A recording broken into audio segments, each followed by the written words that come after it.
Ramazan ayı ibadetlerini vayiga yetkiziş ayidir. Ma'lum ki dinimizde ibadet iki türlük buludu. İbadetun şairiye, ibadetun taamuliye. Yani simvollik ibadet ve muamelevi ibadet. Simvollik ibadet deganimiz namaz o'qish, ro'za tutish, haj qilish, zakat berish, Qur'on o'qish, zikr tasbih etish, istig'for etish qatorliqlardir. Bular simvollik ibadetler. Muamelevi ibadetler deganimiz to'g'rilik ve durustlik. O muamelege ve ahlakı merkezleşidir. Simvollik ibadetler muamele ibadetler için hizmet kıldı ve onu ro'yobga chiqarishga yordam qildi. Masalan, namaz gunohni to'sqandek, ro'za taqvolik elib borgandek, zakat mardlikni, sehiylikni o'rgatgandek, haj axloqni o'rgatgandek, Qur'on o'qish iymonni kuchlantirgandek, sadaqa kuyumchanlikni oshirgandek. Bularning hammasi, mush ibodatning hammasi insonning axloqini tuzaydi va uni mukammallashtiradi. Dinimizde asas kılınan ibadet muamelevi ibadet. Çünkü muamelevi ibadet gaye, simvollik ibadet vasıta. Muamelevi ibadet için vasıta. Çünkü Peygamber sallallahu aleyhi ve sellem men fakat güzel ahlaklarını toluklaş üçünle evetildim diyen. Yani dinin gayesini güzel ahlak dep düşündürgen. Hem de güzel ahlak muamelevi ibadetlerin yadrosu ve onun cini.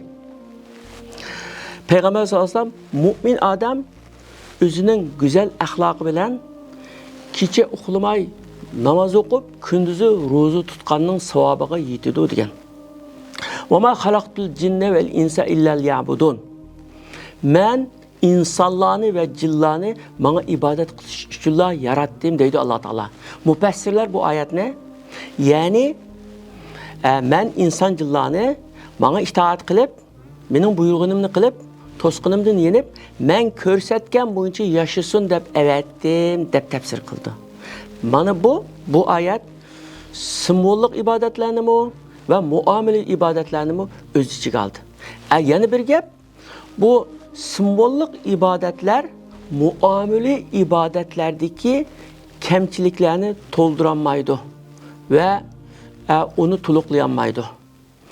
Peygamber sallallahu aleyhi ve sellem bir günü sahabelerden kimnin muflis yani kuruq kol kalgıcı işgallikini bilemizler degende sahabeler altın yok, kümüç yok.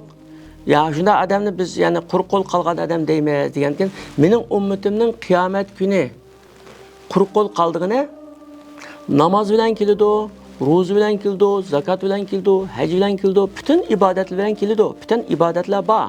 Ammo uning haqqini yegan, uningga aziyat bergan, uning qinni qitqan, uningga yomonlik qilgan, shunda bo'lib, buningki savoblik ma'o, savoblik amallari yamanlık kılınan kişilerge elip verildi.